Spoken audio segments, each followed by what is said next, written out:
Frustrated when your Chevy Colorado radio just won't turn on? Don't reach for your wallet yet. Here's how to fix it yourself. First, check if the radio display lights up. If it's completely dead, it could be a blown fuse. Find your fuse box, usually under the dashboard or hood, and look for the radio fuse.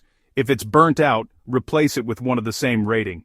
If the display lights up but there's no sound, double-check the volume and mute settings. Sounds obvious, but you'd be surprised how often this is the fix. Still silent?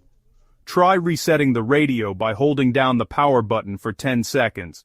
If you hear static or poor reception, your antenna might be loose. Check the antenna connection and tighten it if needed. Still nothing.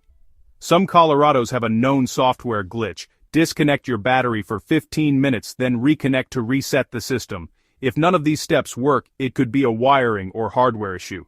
At that point, a professional technician is your best bet, so before you panic or pay for repairs, try these quick fixes. Chances are, your Chevy Colorado radio will be back in action, fast.